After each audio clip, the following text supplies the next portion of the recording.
Welcome to Alaska Weather, a production of Alaska Public Media and the National Weather Service, Alaska Region.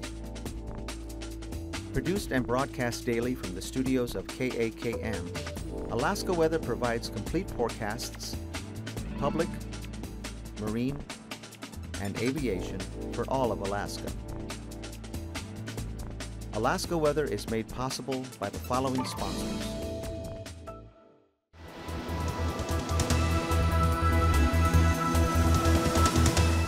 The National Weather Service.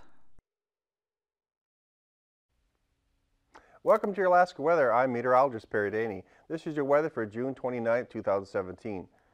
And starting out with the Alaska Aviation Weather Unit, their webpage is going to be changing Friday, July 14th. Take time to explore the new links, maps, and other interesting stuff they have. Otherwise, we're working to improve the site with your suggestions. Your emails are appreciated. Starting off the satellite, we have this continued occluded low pressure system over at Kodiak region with a trailing occluded front that's extending through the northern Gulf and southeast panhandle. So you see a nice swath of clouds here extending over into the Anchorage Bowl as well. Putting it into loop here again. The clouds are spilling as well over into the southwest region as well in the central interior. Farther north, there's a little bit of a break up here along the Brooks Range. We do have a weak low pressure system in this region right there. In the Bering, we have a low pressure system, cyclonic flow right there in the central Bering. Strong southerly flow here, not too strong I should say, but that's bringing moisture from the southern Bering all the way up to the lower Chukchi Sea.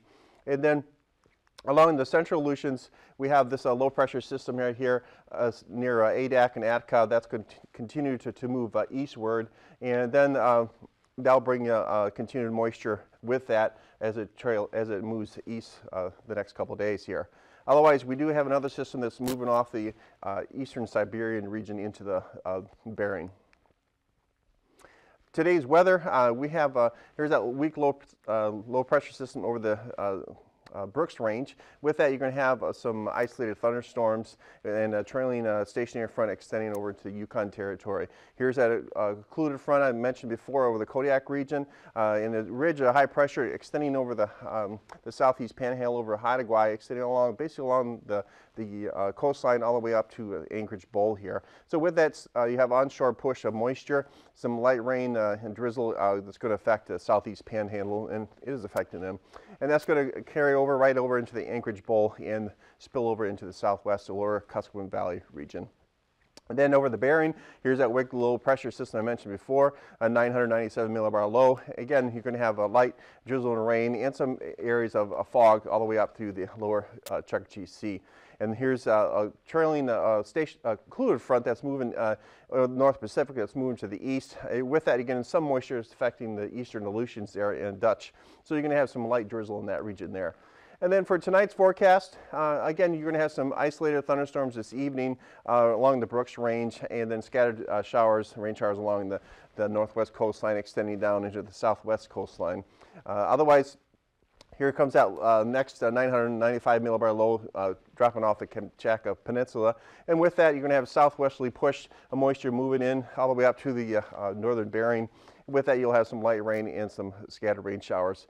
And that occluded front that's over the Kodiak region in the northern Bering, northern Gulf that is, that'll continue to remain stationary and gradually fall apart. With that, you're going to have, for the southeast net, continued southeast panhandle, continued onshore flow, some light rain, light drizzle, and that'll continue over into the Anchorage Bowl. And then along the Bering, pretty much you're going to have some light rain and drizzle and some areas of fog as well. And here's that weak low with a trough associated with it as it moves east the next couple of days here and falls apart. And then Friday's forecast, you get a double barrel low, weak lows over the basically the North Slope and the Brooks Range. With that, you're going to have some isolated thunderstorms, and as well for Friday afternoon and evening along the Seward Peninsula there. Here's that occluded front that's stretched across the Kodiak region and the eastern Gulf. That continues to fall apart. You're going to continue to have some onshore flow and light rain and drizzle through the southeast panhandle, as well over the Anchorage Bowl. Pretty much same pattern here. Otherwise, that low that's dropped off the Kamchatka Peninsula will continue to move farther east, and with that, it'll bring a southwesterly push with rain and drizzle and some scattered rain showers, and that'll just bring moisture all the way up to the lower Chukchi Sea. And then Saturday's forecast, you're going to have a high pressure sitting over the Bering Strait. That system that had been moving through the Bering is going to fall apart, and a weak trough associated with it as it continues to diminish. It'll bring scattered showers through the Bering, and then over the Gulf you have this weak low pressure system that they're basically the remnants of that occluded low that was situated over the Kodiak region. With that, you'll have these weak troughs spinning around it and bringing light precipitation, scattered rain, light rain over the southeast panhandle as well as over the Anchorage Bowl. And then over the Brooks Range, you'll continue to have Saturday afternoon and evening isolated thunderstorms along the Brooks Range. And then temperatures as of 1 p.m. today, start off with the southeast. We had pretty much in the lower 50s to upper 50s. You had 59 at Klowak, 64 at Stewart, British Columbia, and then 59 at Yakutat. And then for looking at the north slope, the warmest temperatures again were in the central interior. You had 76 there at Eagle Airport, 80 at Fort Yukon. They had the high temperature here at Fort Yukon today of 83. But as of 1 p.m., they were 80. You had Arctic Village coming in at 70. And then you had 77 there at Tanana. Then Fairbanks and Fort Greely were at 74. Your cooler temperatures again were along the Arctic coastline there. Again, with this high pressure sitting over the Beaufort Sea, you have the easterly flow and cooler air coming in here. You had a low of 40 there at Kaktovik. And then Aksuvik had 69, and then Point Lay had 40, no, actually Wainwright had 47. And then it starts modifying as you go down the coast there, 55 at Tin City, and then you continue going down to 46 there at Gamble. And then along the Lucent Change, pretty much in the lower 50s, 49 there at Nelson Lagoon. Otherwise, pretty much upper 40s, mid 40s for St. Paul and St. Matthew, 48, 45, and then 45 at Adak and 45 at Shemya. And then for the south, for the Anchorage Bowl, you had 56 at Anchorage today, 56 at actually 61 at Talkeetna and 64 at Glen Allen. And Valdez came in at 54. And then temperatures, tonight for your low temperatures, not surprising, the coolest temperatures are going to be along the Arctic slope, again with that high pressure dominating, so you have the cooler temperatures up there. They're going to be in the upper 30s to lower 40s. And then the warmest temperatures are going to be along the Brooks Range and extending down to Fairbanks regions or central interior. You have 59 there coming in at Yukon Valley. The southeast panhandle pretty much on the upper 40s to lower 50s, 52 at Annette and 51 at Skagway. And then along the chain, pretty much all the mid 40s, extending all the way out to lower 42 there at Shemya. And tomorrow's high temperatures, again, the warmest temperatures are going to be in the central interior. With Fort Yukon coming at 77, 49 all the way up there at Kaktovik, and 47 at Barrow, 60 at Wainwright, excuse me, 54 at Wainwright, and Point Lake coming in at 60. And otherwise, pretty much the southwest are going to be in the upper 60s, 60 at Antioch and 58 at Bethel. Along the chain, pretty much all the mid 50s, and then 51 there at Shemya. The southeast panhandle, you're going to have pretty much the same temperatures as yesterday, are going to be all in the upper 50s to lower 60s, 62 at Skagway, 59 at Sitka there. Then flying weather, you're going to have IFR to marginal VFR, again associated with this occluded system extending over from Kodiak all along the northern Gulf and extending to the southeast panhandle. And so that'll be your worst conditions here, marginal VFR as you go farther inland. Then in the Bering, you're going to have predominantly IFR to marginal VFR conditions with this low pressure system sitting right in the central Bering. Then along the Arctic coastline, you're going to have that easterly winds bringing in some lower stratus. In the afternoon, the big thing is going to be the isolated thunderstorms with the break in the clouds. So along the Brooks Range and on the Seward Peninsula region. Otherwise, your IFR to marginal VFR conditions are going to remain. As that weak stationary occluded front becomes stationary and it starts to fall apart, but it'll move. Looks like the IFR conditions will move a little bit farther inland.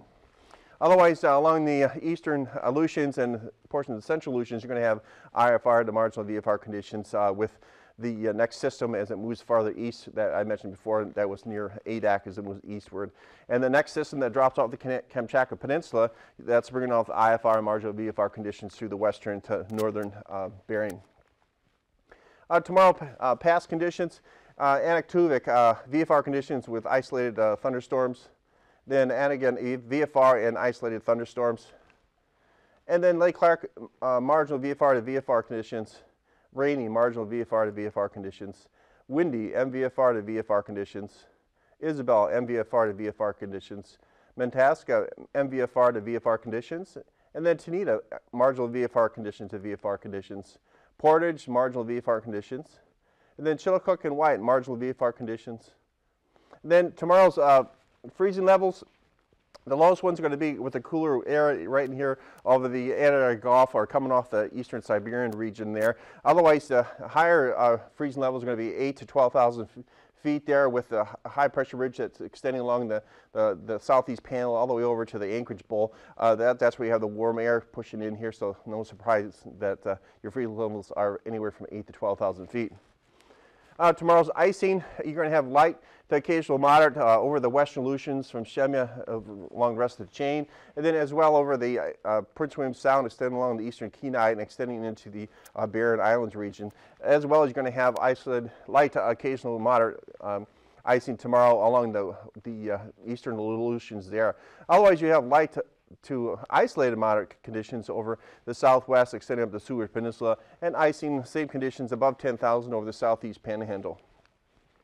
Now tomorrow's jet stream, same as yesterday, you're going to have a northwesterly flow coming off the Kamchatka all the way down and hook it up with the subtropical jet that's westerly, that's well south of the chain. And then it transitions to a southerly finger going over the southeast panhandle, and then westerly flow through the Canada region. Otherwise, farther north through the eastern Siberia region and the Beaufort Sea, you're going to have a southerly jet at 70 knots. Tomorrow's 9,000 foot winds, you can have cyclonic flow over the western Aleutians with that next system dropping in. So out ahead of it, you have southerly flow 20 knots. And then this weak low pressure system sitting just south of the Shumagon Islands, you're going to have a northeasterly flow at 10 knots. Otherwise, out ahead of it, the strongest winds are going to be 15 to 30 knots over the eastern Gulf, and then diminishes to southerly to 15 knots as it extends up through the Arctic slope. Tomorrow's 3,000 foot winds, you have multiple weak low pressure systems sitting over the Gulf along the chain, and then the remnants of that occluded low pressure system sitting over the Kodiak Island region. The strongest winds, again, are going to be over the southern to eastern Gulf. They're going to be 20 to 30 knots, and then transitions to easterly flow just sitting over the northern coastal communities there and over the Anchorage. Then it transitions to all southerly 20 to 30 knots, being the strongest over the northern Bering and the lower Chukchi Sea. And then tomorrow's turbulence. You have below 4,000, you're going to have light to occasional moderate over the western Aleutians.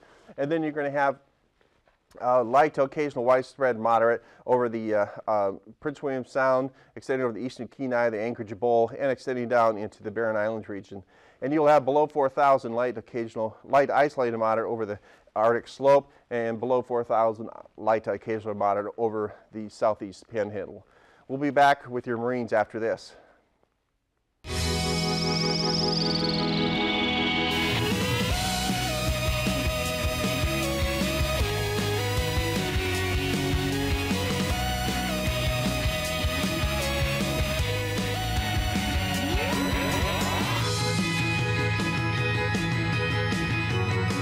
The sky on the 4th of July. Hey there, stargazers. I'm James Albury, director of the Kika Silva Pla Planetarium in Gainesville, Florida. And I'm Dean Regas, astronomer for the Cincinnati Observatory. We're here to help you find your way around the sky. It's almost the 4th of July, and we are ready to celebrate the red, white, and blue. That's right, Dean. I'm ready to get outside on a warm night, kick back in a lawn chair, and watch some fireworks. But after the fireworks, why not stay out a little later and watch the stars? And we can check out a red star, a white one, and a blue one. Plus, the moon will shine, lighting up the night, along with 2 giant planets. It should be a busy night. Let's head to the stars. Okay, we have our sky set to July 4th at 11 p.m. I know it gets dark really late in the heart of summer, but it has to be dark to see fireworks, right? Cue the fireworks! Ooh, ah. And after the grand finale, after the smoke clears, face south, and you'll see a waxing gibbous moon about halfway up in the sky. The moon will be almost 250,000 miles from Earth that night, but let's fly up for a closer look. If you like explosions, check out the moon. Look at all those craters. The moon has been bombarded by meteoroids ever since it was formed, and they left huge holes on the lunar surface. The largest impacts created the darker areas on the moon, what we call the seas. The meteoroids hit the moon so hard that they cracked the surface. Lava erupted to the surface and cooled into the flat, dark areas. They're not really seas of water, but they made intriguing places to explore. Take the Sea of Tranquility over there. That is where Neil Armstrong and Buzz Aldrin landed on the moon in 1969. When I look at the moon, I often think, wow, we actually went there. And I can imagine bounding across the lunar surface. There are 2 planets out there as well. Giant Jupiter is in the southwest, looking like a suspiciously bright cream-colored star. And the ring planet Saturn is in the south-southeast. It doesn't stand out as much as Jupiter, but it glows with a steady yellow light. Now that we're in a patriotic mood, let's look at a red star, a white star, and a blue star on the 4th of July.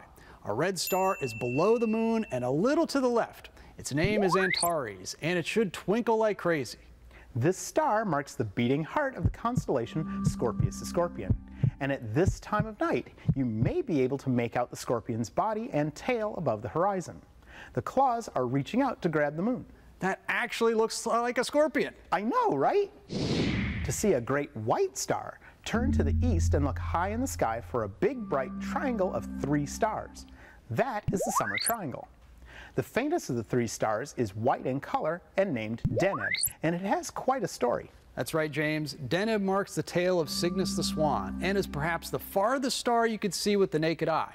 It could be over 3,000 light years from Earth. That's about 17 quadrillion miles. And our blue star for the 4th of July is nearby. It's the top star in the triangle and brightest of the 3. That is Vega, the brightest star in the little constellation Lyra the Harp. Its blue color makes a nice contrast to red Antares. You can see the moon, 2 planets, and red, white, and blue stars all week, not just on the 4th of July. But if you stay up late after the fireworks, get comfortable for a real stellar show. You'll see the waxing gibbous moon halfway up in the south, Jupiter in the southwest, Saturn in the south-southeast, red Antares in the south, down and to the left of the moon, and white Deneb and blue Vega in the summer triangle in the east. What a great way to celebrate the 4th of July. It's all there when you keep looking up.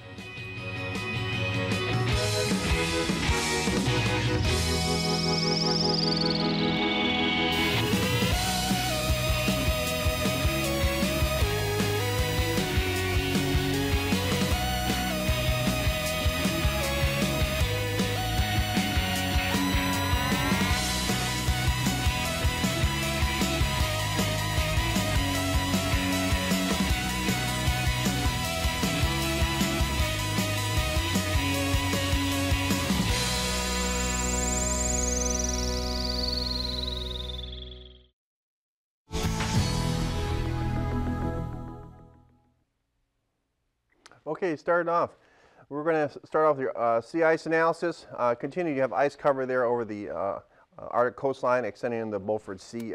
You're going to continue to have easterly flow, so the ice will move to the west. Otherwise, open waters pretty much through the lower Chukchi Sea and the northern Bering Strait there.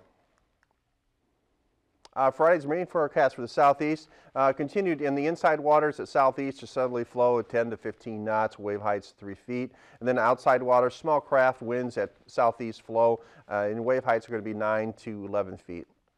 And then for Saturday, for the southeast, you're going to have southerly flow 10 to small craft in Lynn Canal area, otherwise northwest over the Dixon entrance there, 15 knots. The outside waters, predominantly all 15 knots, all southerly flow at wave heights 6 to 7 feet. And then Friday's marine forecast for South Central. You're going to have predominantly in the Cook Inlet all the way down to the Bering Strait. You're going to have northeast flow 20-25 knots. And then Prince William Sound northeast 20 knots. And then easterly flow through the on the east side of the Kenai, as well in 15 knots going into the Barren Islands region. Light and variable at 10 knots there on the east side of Kodiak Island. And then for Saturday, predominantly all northeast flow along the Prince William Sound, extending down to the northern coastal communities, all the way down to the Barren Islands region. Otherwise, northwest flow coming off the Kodiak Island. As well, you're going to have easterly flow over the northern Cook Inlet, and then northerly flow as you get to the southern Cook Inlet. And then northwest flow extending through the Bering Strait region. Actually, the Shelikof Strait region. Sorry about that. And then for Friday marine forecast for the Alaska Peninsula, you're going to have predominantly all westerly flow, 10 to 15 knots on the Bering side, and then 15 to 20 on the Pacific side. Your wave heights are a little bit higher there on the Pacific side, 5 to 7 feet. And then for Saturday, predominantly all westerly, 15 to 20 knots both on the Bering and the Pacific side. And your wave heights are going to be anywhere from 4 to 6 feet. And then along the Aleutians for Friday, you're going to have pretty much the southwesterly flow with that next system that's starting to push in from Shemya eastward. So that's why you have southwesterly at 30 knots, wave heights 9 to 10 feet. And then variable 10 knots from basically from Dutch as you go eastward. And then westerly on the Pacific side, 20 knots, 15 knots. And then for Saturday, for the Aleutians, predominantly all southwesterly flow. Again, as that next system comes in, you're going to have wave heights anywhere from 7 to 9 feet. Friday's marine forecast for the West Coast. You're going to have southerly flow 15 to 20 knots, light and variable 10 knots there near Nunavik Island, and then northwest through the Kuskokwim Bay there, and then light and variable 10 knots near St. Paul and St. George Island region. And then the West Coast for Saturday, you're going to have southerly flow 15 to 20 knots, and then westerly flow is on the Kuskokwim Delta region there. And then the Arctic, for Friday, your marine forecast will be primarily all easterly, small craft, and then northwesterly flow, northeast flow there along the northwest coastline. And then it shifts to more northwesterly as you start going to the lower Chukchi Sea area in the Bering Strait there. And then for Saturday, predominantly all easterly, the winds have subsided a little bit, still small craft though, near Katovik. And then it transitions to all northwesterly as you go to northwest coastal communities. And the lower Chukchi Sea is shifts around to the west at 15 knots as you start entering the Bering Strait there. And then tonight's forecast, again, you're going to have this weak low that's sitting over the Brooks Range, a stationary front extending eastward into Yukon territory. Some isolated thunderstorms along the Arctic, the Brooks Range that is. Otherwise, the interior, you have this ridge, a high pressure that's extending from the southeast panhandle all the way along the coastal communities to Anchorage. And that's bringing some light rain out ahead of this occluded front that's positioned in the northern Gulf, in the southeast Gulf as well. So look for light rain, onshore flow continued through tomorrow. And then you have a weak low pressure system just sitting just east of Atka, and that's bringing some scattered rain showers. Otherwise, the Bering is going to have light drizzle and fog extending all the way up to the northern Bering. And you do have this next 995 low that's pushing off the Kamchatka Peninsula. So you get a warm front extending up through the eastern Siberian region. So out ahead of that, you'll have some light rain. Friday's forecast. You're going to have these weak low pressure systems over the North Slope and over the Brooks Range. So with that, with these troughs, weak troughs, you're going to have some isolated thunderstorms along the Brooks Range as well as the Seward Peninsula. So that'll be there for tomorrow afternoon and evening. And then that system that's pushing off the Kamchatka Peninsula as it moves farther east, you have that warm front extending into near to Anadyr Gulf, and then the trailing cold front extending through the western Aleutians. So with that, you'll have this southwesterly push to moisture and winds. So with that light rain and drizzle. And then you still have the remnants of this occluded low pressure system sitting south of Kodiak, or actually southwest, with the trailing occluded front extending through Kodiak, just north of it, into the eastern Gulf region. So with that onshore flow will bring that moisture all the way up into the southeast panhandle, and as well as to the Anchorage Bowl. Some of that moisture will spill over into the southwest, the lower Kuskokwim Valley, as well as in the southwest, farther southwest over Bethel region. And then Saturday's forecast, again, continued isolated thunderstorms in the afternoon and evening, and that's going to be over the Brooks Range. And then farther north along the north slope, you'll have some light rain and drizzle and some scattered showers over the Kuskokwim Bay region there. Otherwise, high pressure will be sitting over the Bering Strait, so you'll have light winds over there. That weak low pressure system is falling apart. That's remnants of that system, and the trailing trough that's extending down towards the Red Islands. And that's with that, you'll have some scattered rain showers out ahead of it. And then on the backside, you'll have some scattered showers, but farther west over the Kamchatka Peninsula, you'll have some more rain showers that's going to move in. Over the southeast, here's that remnants of that included low pressure system with these troughs spinning around. That'll still kick off some onshore flow and some scattered light rain and drizzle through the southeast panhandle, as well over the arc, actually the northern coastal communities, and that'll spill over into the Anchorage Bowl. A little bit of downsloping there on the Aleutian Range. Otherwise, farther north, just south of the Brooks Range, you have that a low pressure system that we're trailing a stationary front that's extending over into Yukon territory, and a cold front extending just north of Fairbanks region. So a little bit of cooler air in this region, but you'll continue to have the rain showers there, and again the isolated thunderstorms along the Brooks Range. Otherwise, for that, you'll have, for the northwest, southwest that is, you'll have, you'll be on the backside of this high pressure system, so you'll have northwesterly flow and some moisture that's starting to spill out there in that region. And you look farther north over the western Siberian, you have the next system there, that low pressure system, 984 millibars, that'll move eastward, and that'll bring the next system weather into the upper Chukchi Sea there, and that'll bring some rain and scattered showers as you head into Sunday morning. Otherwise, for the southeast, again, look for high temperatures again there tomorrow for Saturday. As the trough goes through, you'll clear out some stuff in the afternoon, and then that'll allow you to warm up in the afternoon. So that's it with your Alaska weather. We'll see you tomorrow. These forecasts are to be used for planning purposes only. Call 1-800-WX-BRIEF for a formal pre-flight briefing. Always file a flight plan before you go flying. The U.S. Coast Guard Auxiliary urges you to leave a float plan with a friend or the harbor master before you go boating. Alaska Weather is made possible by the following sponsors.